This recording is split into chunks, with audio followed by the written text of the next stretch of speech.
As you can see from our last lecture, microorganisms aren't the enemy that many suppose that they are.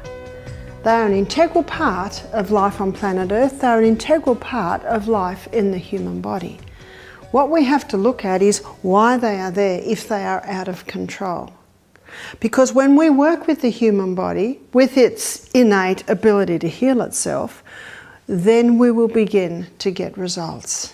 What I'd like to do in this presentation, I'd like to take you one step further and show you really the true role of microorganisms in disease. Germs don't cause disease. They are the result of unhealthful conditions. Now, certainly if the conditions are so toxic because these microorganisms are so out of control, it can cause a person to get very sick. So number one has to first look at why are they there, which is what Florence Nightingale did, and what can we do to the environment to make it so that they are not out of control. Many people today are living in clean houses. Many people today are washing their bodies. But many people today aren't looking at the true cleanliness that should happen inside the body, specifically our gastrointestinal tract. And you can see too from my illustration in our previous lecture that this lining of the gastrointestinal tract is vital for the proper running of the human body, but not only that, for the proper breakdown or final breakdown of nutrients, and also the protection so that harmful substances aren't getting out of the gut and into the blood. At the moment on the news, and it has been for 6 months, is the Ebola crisis. But next time you see a photograph of a situation like at Sierra Leone where there are outbreaks, I want you to look at the background in the picture and you will find it's filthy. There's a lot of rubbish there. Now, I'm not saying that I know why it's there or what's happening there, but I think surely this is square one, is we clean up the area and show people how they can live in an environment that's not conducive to disease.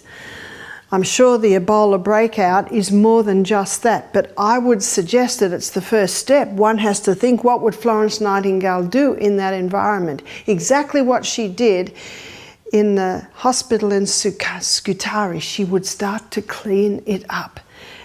Nothing can be lost by doing that, and possibly much gained. But I'd like to take you one step further now and show you the role that they really do play in disease. As you can see, they are responsible for the proper maintenance in the human body, but also their link with disease. What is the true link with disease? There is an element of scientists and doctors over the world today claiming that fungus plays a part in the cause of disease in human bodies. And when you have a look at how most people I meet, I don't think I've met anyone other than my son James who has had no antibiotics in their lifetime, or some of my other children haven't either. What are you putting in your body when you put an antibiotic in your body? You're actually putting a mold waste in your body. Now, to date, medicine has documented 1.5 million different molds, yeasts and funguses, and 1,000 of those are known and acknowledged to cause disease in human beings. One of the problems with medicine today is it's difficult for that to be acknowledged because of some of the most popular drugs are actually putting it in, which we looked at with antibiotics. As I said, the human body can cope with probably 2 courses in a lifetime. But when a lady comes to me and says her little 3-year-old is sick, and I start to investigate as to why this child is sick, and this lady said to me, her baby had 22 courses of antibiotics in the first year of life. Wow. What is the definition of insanity? To do what you've always done and expect different results. If something is not working, then we need to step back and have a look at the big picture. And that's why it's essential to acknowledge the vital role that these play in the life in the human body and life on planet Earth. So why would a fungus or a yeast be in the human body? It may be in the human body because the person has taken antibiotics. How many people say to me they get thrush after they have an antibiotic? That's because a mold has just gone into the human body. How can mold get into the human body other than if someone takes an antibiotic? It can get into the human body through ingestion. Again, antibiotics are ingested. It can get into the human body if it is on food. That's why if it ever is on any food, you must not touch it because it's so toxic. The other is it can get through the skin. So if there's a mouldy orange in your fruit bowl, please do not touch it. Get a pair of tongs and pick it up, or put your hand in a brown paper packet and pick it up with the brown paper packet and screw it over, then put it into the bin. So it can get in through your skin, it can get in through your mouth, it can be inhaled. That's why if there's any mold in your house, my suggestion is never put bleach on it, because bleach and mold together make an incredibly toxic mix. My daughter in America, she told me there was a story in the newspaper of a death of a woman who was cleaning her mouldy bathroom with bleach, and they came in and they found her dead. Every window was shut and the door was shut. Most people, when they clean, because many people do clean bleach with mould, the windows are open or they're not there for a long time. So how can we clean? White vinegar. White vinegar is one of the best. If you have an area that's mouldy, my suggestion is make sure you've got a mask on, make sure your skin's covered, and have a spray bottle with straight white vinegar in and just spray it, and then leave the room. You can come back 15 minutes later because it will be dead, and then you can wipe it up. If you spray and wipe immediately, the dust given off can go in through your skin and you can inhale it. But also important to ring the plumber or ring the builder and find out why it's mouldy, because they're just opportunist organisms. You will find them whenever there's filth, you'll find them whenever the sun and the air aren't getting into the area. Nurses used to read Florence Nightingale's book, Notes on Nursing. That's the title, Notes on Nursing, what it is and what it is not.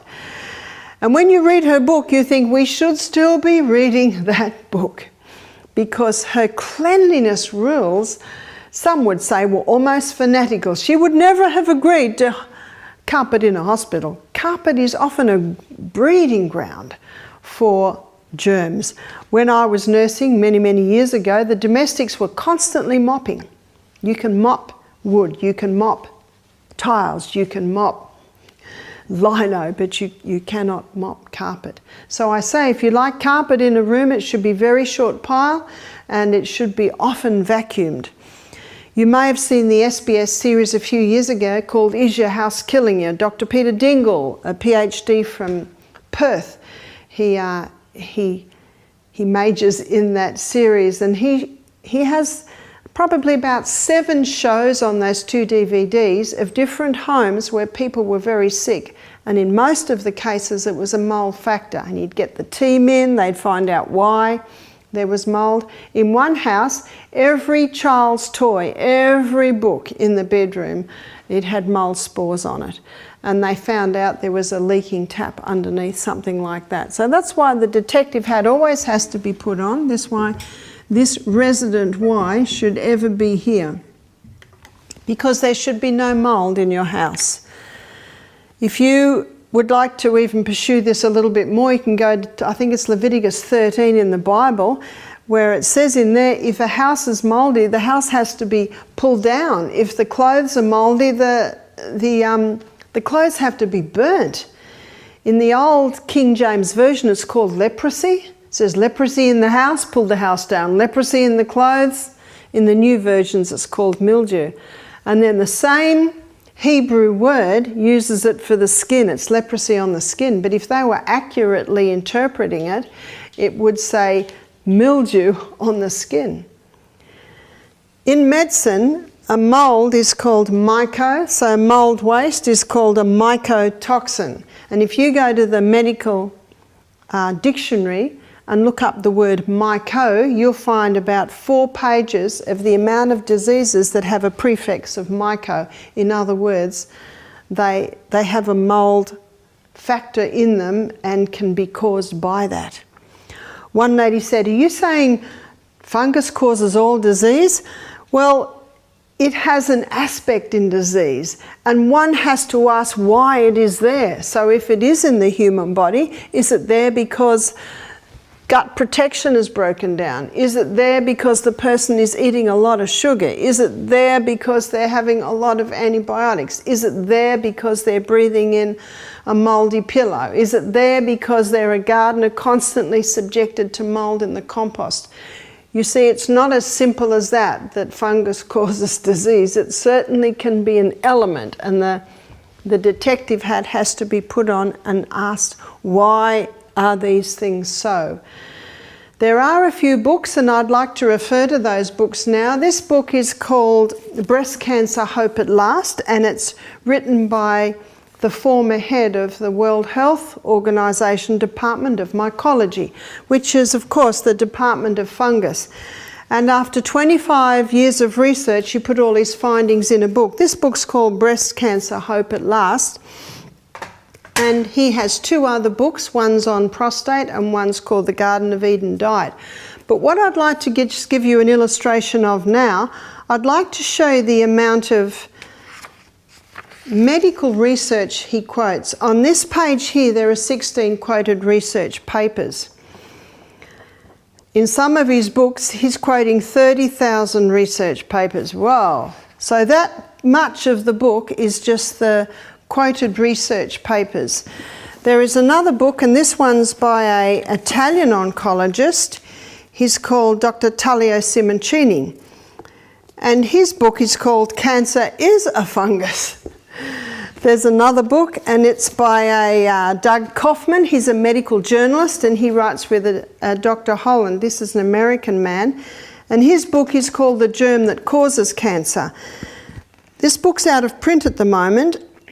You may get it on Amazon, which is where I got it. The book was a soft cover and it fell apart in my hands, but notice the front page of his book, the human DNA and the fungal DNA coming together to cause the cancer DNA. So the link between cancer and fungus is being acknowledged by many today. If you put that into the web, you'll have a whole heap to look at. But this book is very well known, and as you can see by my book, it's a very well-read book. Many guests look at this. It's called The China Study by Dr. Colin Campbell, and he was asked to go to the Philippines because children were dying of liver cancer between 8 and 10 years of age. Liver cancer, now this is something that only usually gets in adults, and at that, alcoholics. And he found the common denominator was peanut butter. Every jar of peanut butter that he tested had aflatoxin. Now the mold that gives off aflatoxin is Aspergillus.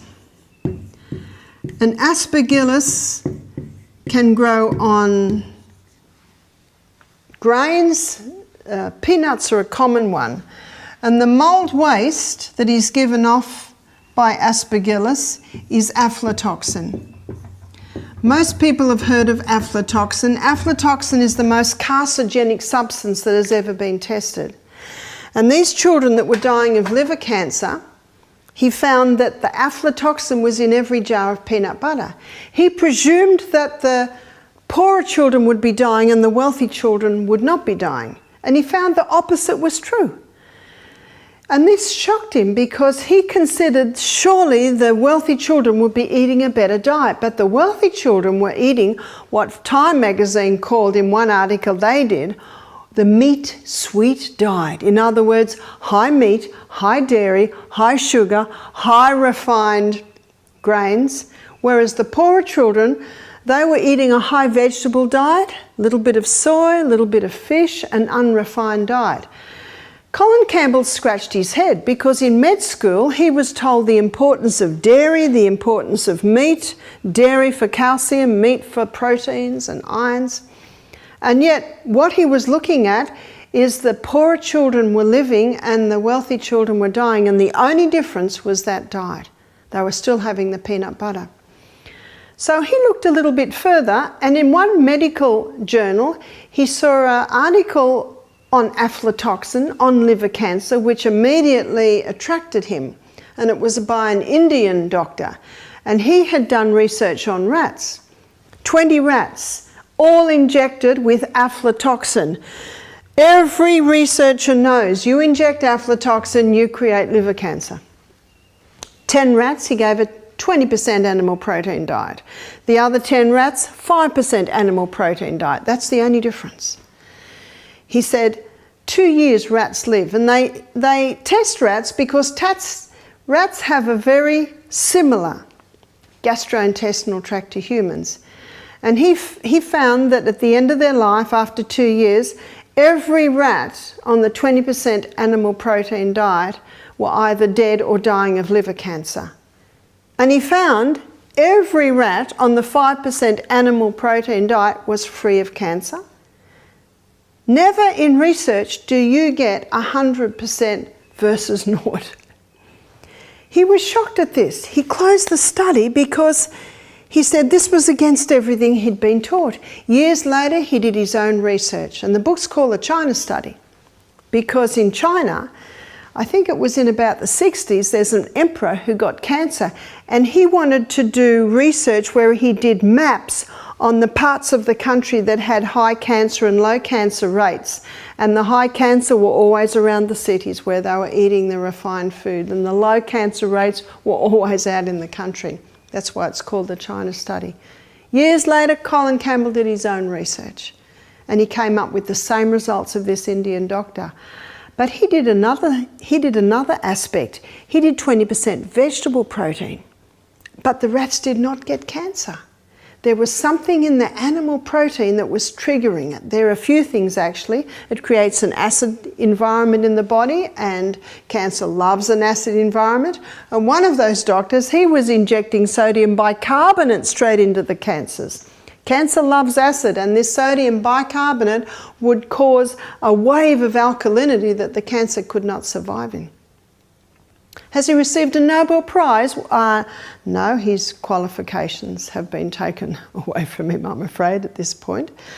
But my reason for showing you those books was to show you that this is acknowledged really worldwide by some very eminent doctors, professors and scientists who are looking at this and starting to get results. You see, chemotherapy and radiotherapy, I wonder if in about 20 years they're going to look that we're in the dark ages in treatment of cancer, because they certainly kill cancer, but they of course can kill healthy cells too. I find people that do survive chemo and radiotherapy are the people that change their lifestyle. And we here at our health retreat, we have seen some quite remarkable turnarounds by basically working with the human body. So the points that we use when looking at getting any yeast or fungus out of the body, and by the way, a person can have a yeast presence and not have cancer.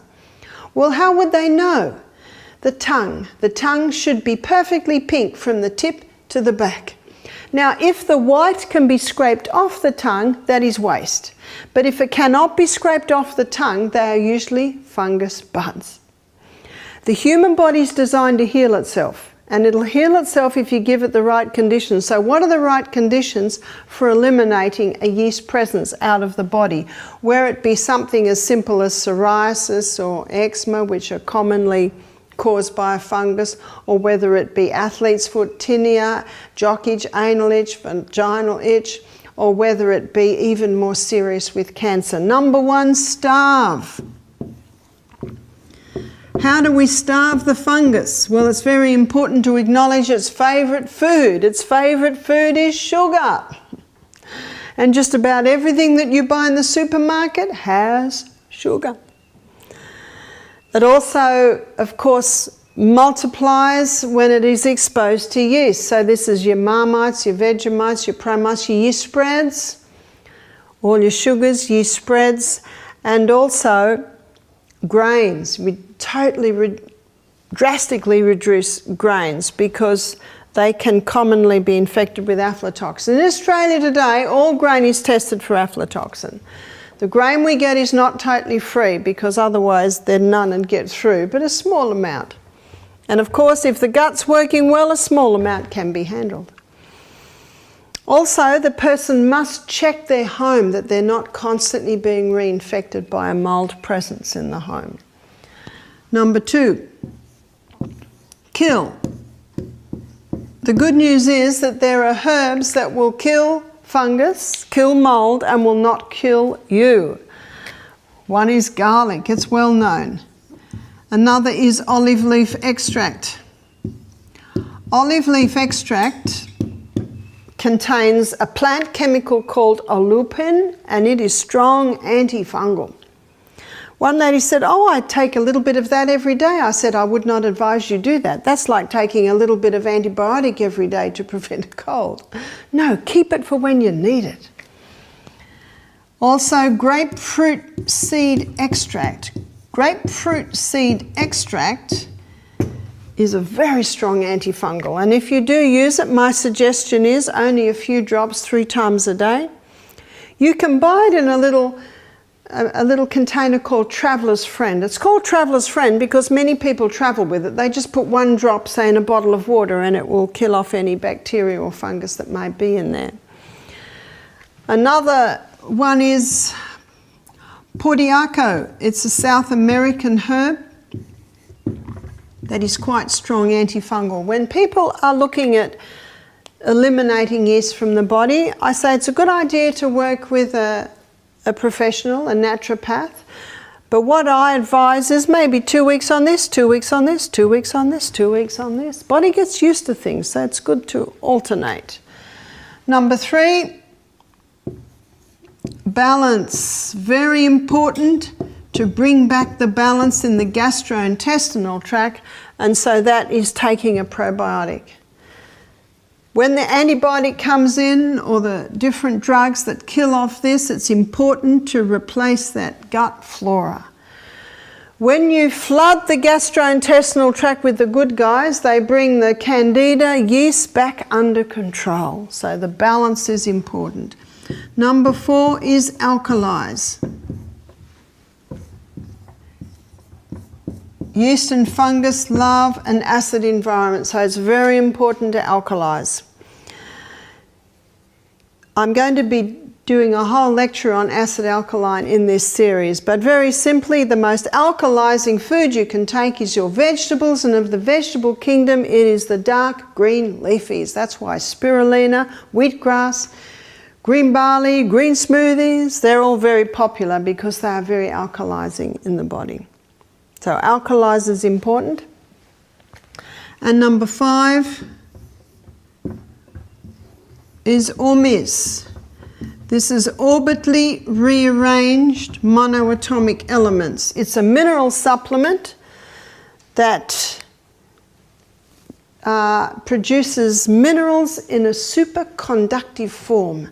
So it's very easily utilised by the body. And research in America today is showing that it is able to heal DNA damage.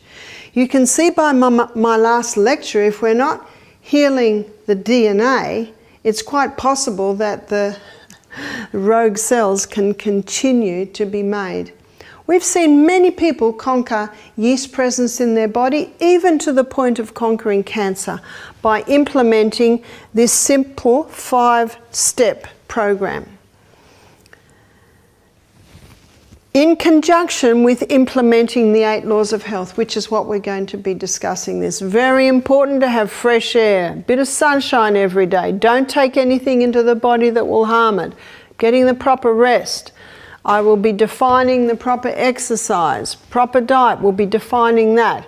Use of water. Trust in divine power takes in all the mental and the emotional aspects of disease, which it is well acknowledged that that can certainly play a part. So we have seen some incredible turnarounds by implementing these very simple procedures.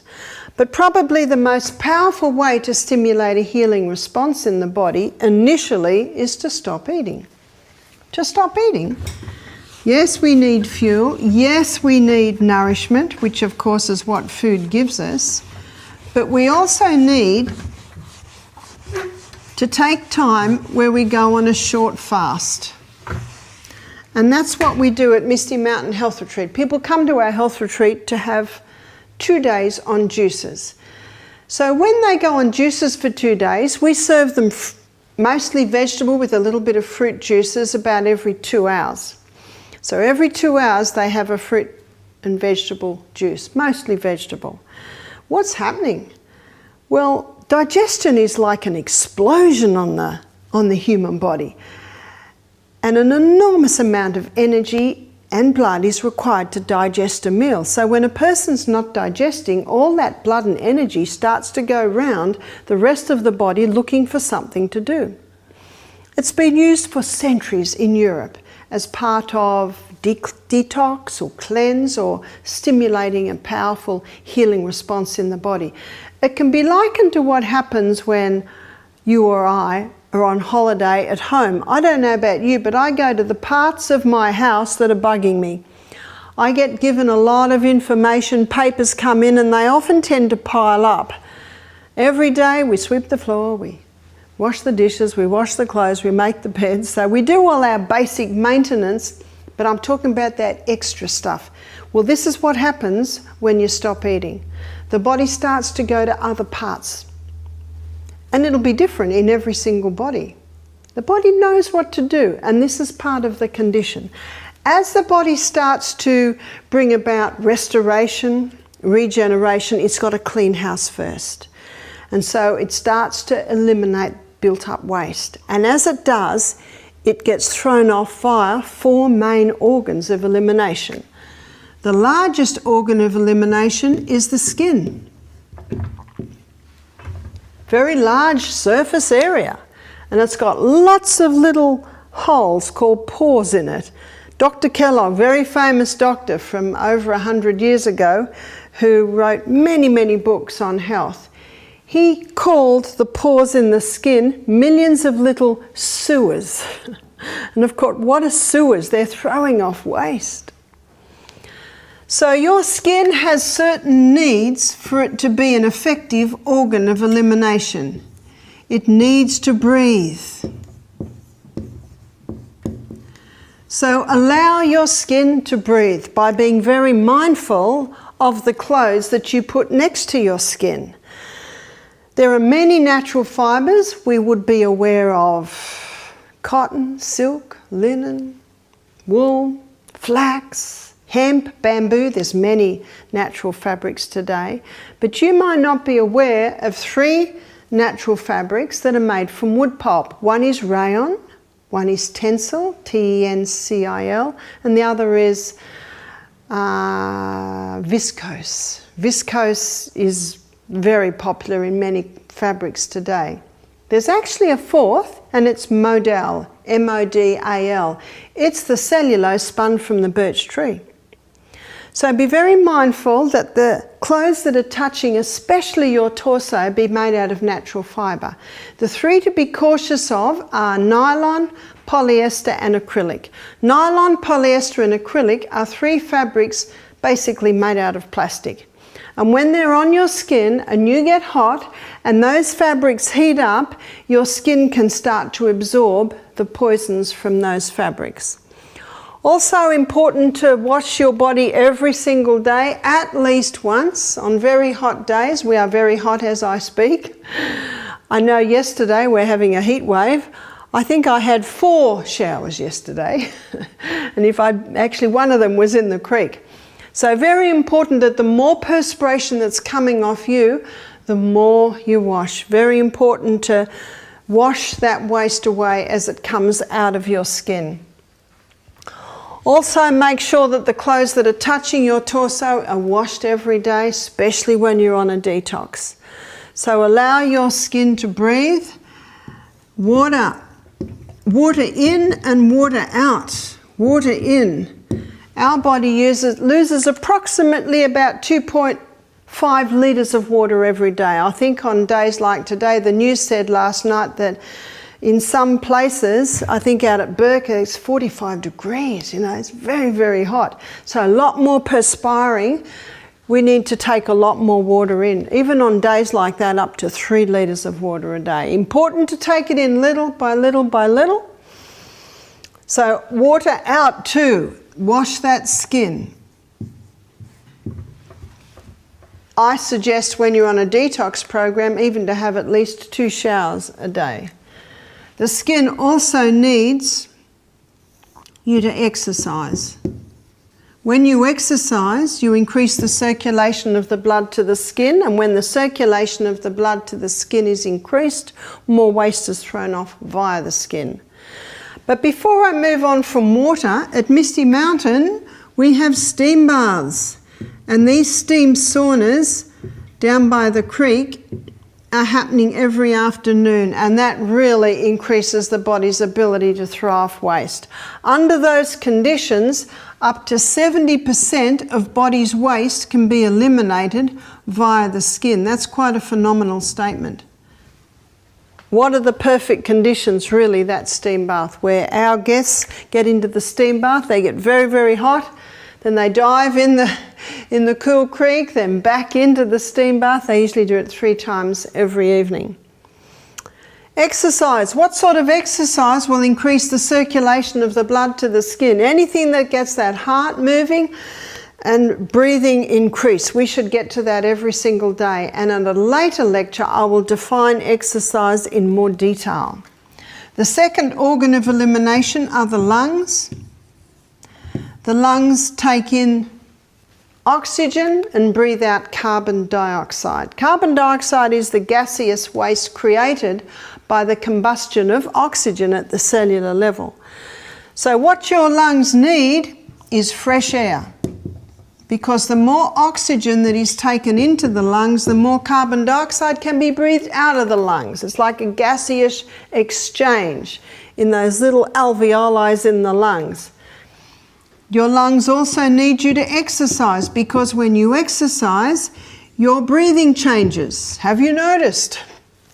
You start breathing a lot deeper, and the deeper you breathe, the more oxygen that you're coming in, that you're getting into your lungs.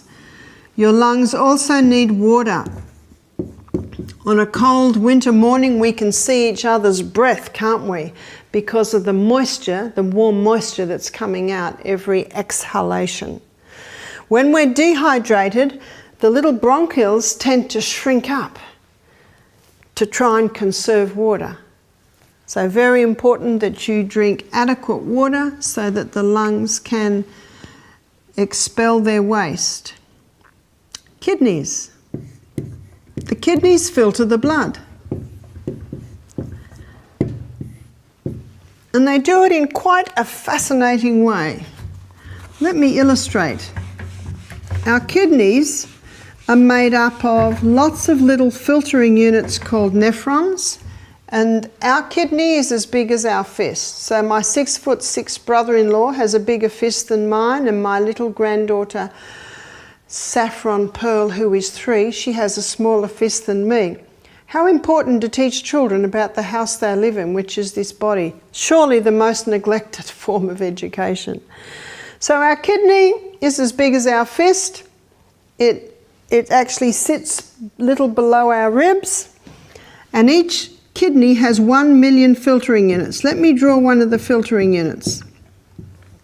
That's the filtering unit, and these are the tubules that the filtrate travels along before it gets down to the bladder and then of course is urinated out.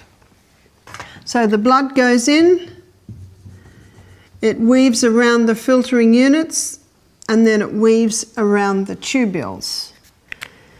In a 24-hour period, 1,800 litres of blood is filtered. We don't have that much blood. No, we don't. But every 2 minutes, 1.2 litres goes through the little filtering unit. And out of that filtering unit, 180 litres of filtrate is filtered out. But we don't urinate out 180 litres. We only urinate out approximately 1.5 litres in a 24-hour period. So what happens to the other 160 litres? They're reabsorbed here. So there's a reabsorption area, and later in the week I'll show you that in that reabsorption area our blood pressure is balanced or monitored, salt and water balances in the body is monitored, and also pH is monitored. So you're understanding this gives you an idea of what the kidneys need. The kidneys need water. Because when you drink adequate water, it keeps your blood nice and thin, and it's a lot easier for that little filtering unit to filter your blood when the blood's nice and thin. So we need to be drinking at least 2 to 2.5 litres of water every day. The second one is warm. The kidneys need to be warm. Let me show you. Here is the kidney. And these little filtering units are all on the edge. And these tubules here basically weave down like this. And then into the ureter, which is into the bladder, and there's the ureter from the other kidney, and then urinated out. Considering this, you can imagine if this back area of the human body gets cold, then not a lot of blood will go into that area. You see, we're warm-blooded creatures, and where there's no blood, there's no warmth. And if someone has cold hands and you look at them, their hands will be quite white. But if they clap their hands and rub their hands together, the hands become pink, and now they're warm. Do you know why they're warm? Because they've got blood in them. So it is the blood that causes the warmth. So let's say, and it has been a common fashion over many years, to have the midriff area bare. And that's all right on a day like today. And it's all right in the middle of summer in Cairns. But when I lived in Melbourne a few years ago, in the winter you would see young girls with bare midriffs. What happens is the blood's not getting in there because it's so cold. And so what's happening is the blood's not getting filtered. And so waste starts to build up in the blood, and who's going to clean up the waste? Your own microorganisms evolve into the cleanup team. And then the girl goes to the doctor because she's discovered she's got a urinary tract infection.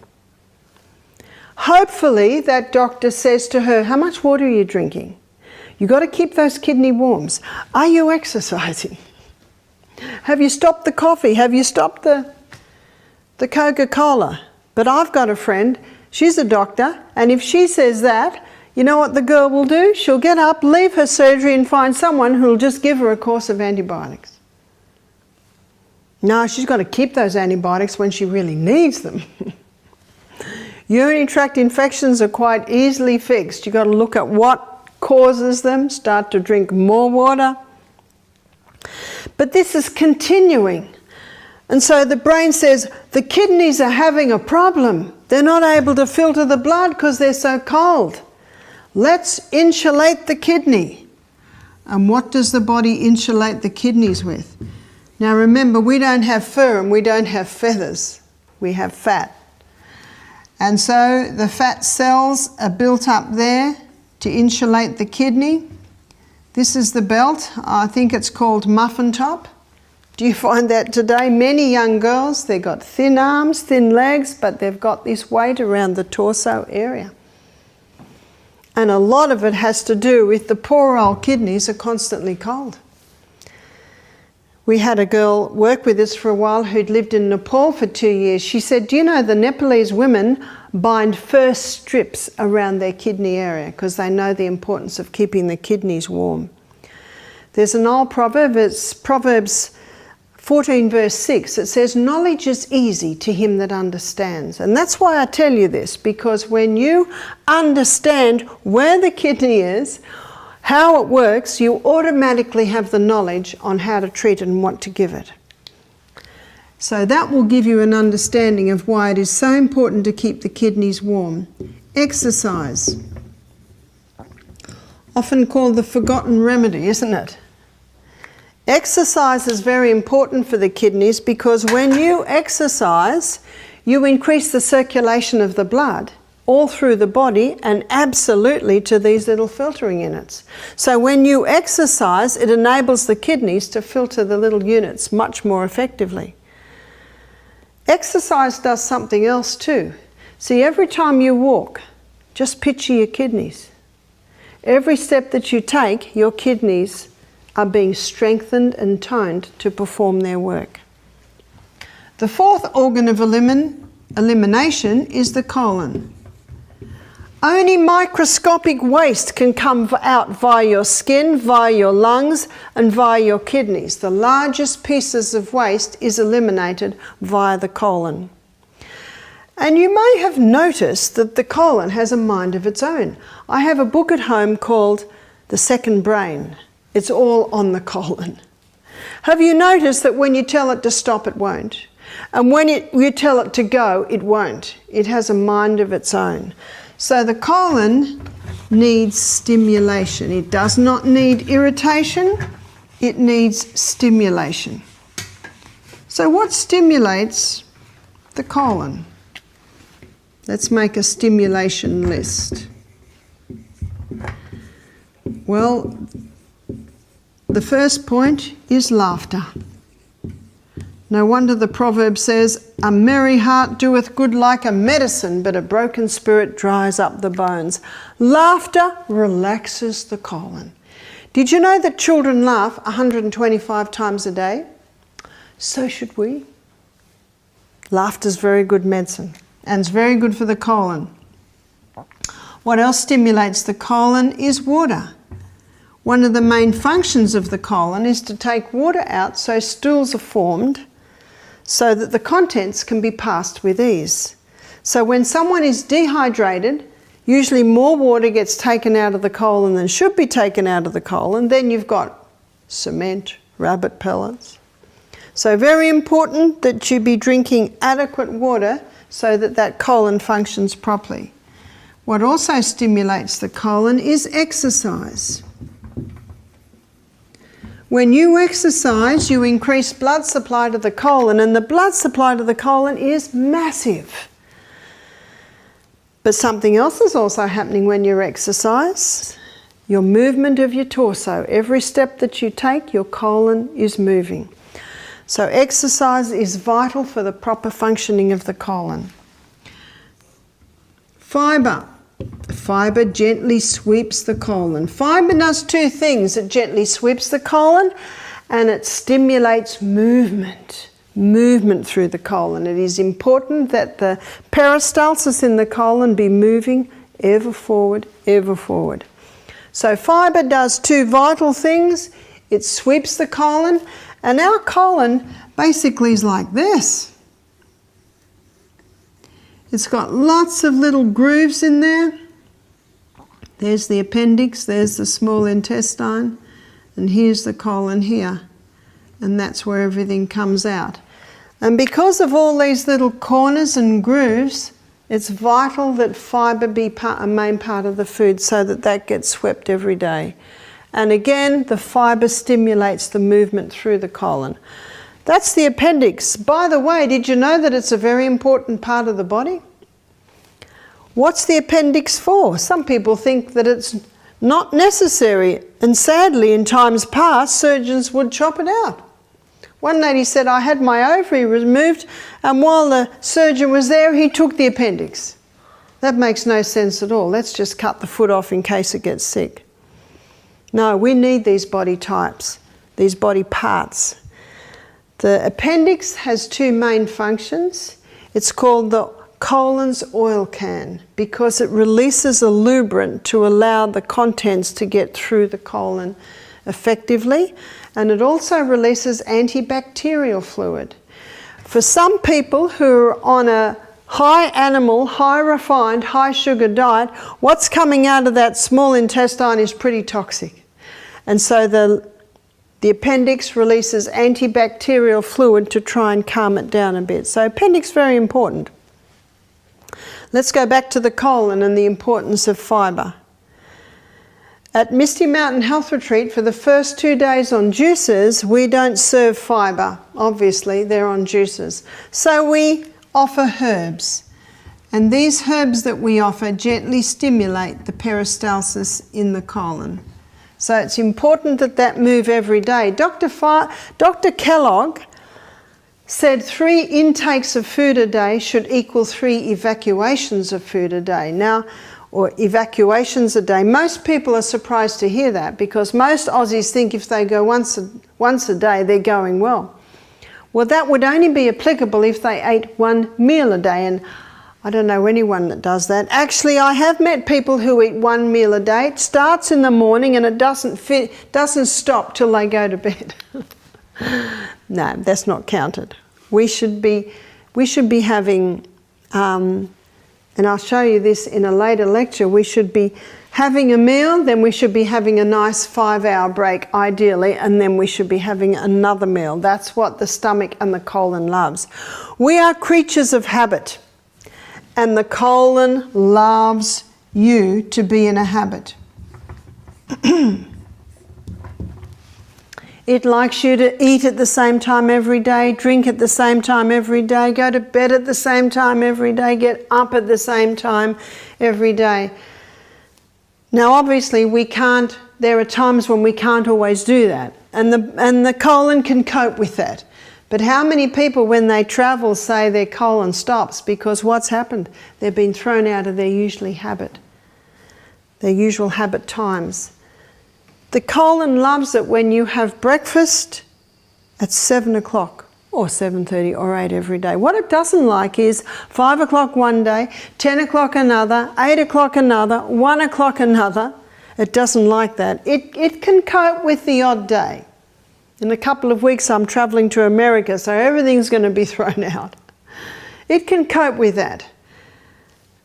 It doesn't mean you have to have breakfast at 7 o'clock every day, and if it's 5 past 7 you're in trouble, or it's 5 to 7. No. The colon can cope with about a half an hour either side. But we are creatures of habit. Your cell's a creature of habit. Your colon is a creature of habit.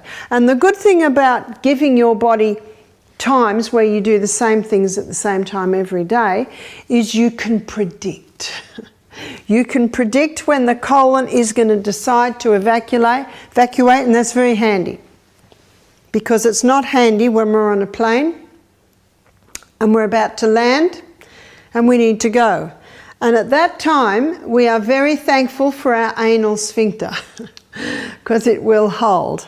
The problem is most people use that anal sphincter because they're watching a television show and it's getting excited and they don't want to go. Or they're on the phone to a girlfriend and they're busy in the middle of an exciting story, or she's telling exciting and they don't want to go. Can you see what I mean?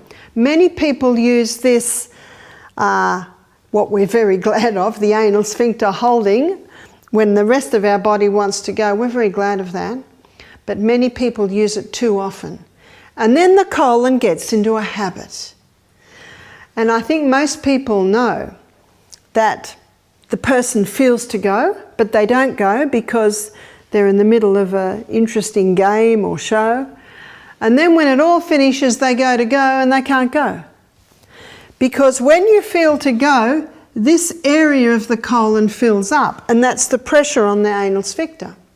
If you don't go, then everything actually falls back into the previous part of the colon. And the water continues to come out, because remember, that's one of the main functions of the colon, is to take water out so stools are formed. And what's happening to this bit that's staying in there longer than it should be staying in there? It's getting drier and harder, and then it's more difficult to pass. So the person says, I'm going to have to give it a bit of help and strain, and then terrible things pop out called hemorrhoids. I remember when I used to work in the operating theatre and I assisted for some hemorrhoidectomies. Oh, nasty. They put a little bit of suture line around the neck and just cut it off.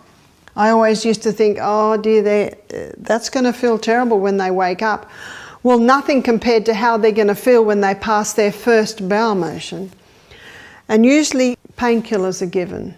And painkillers are well known to constipate, so you get this vicious cycle.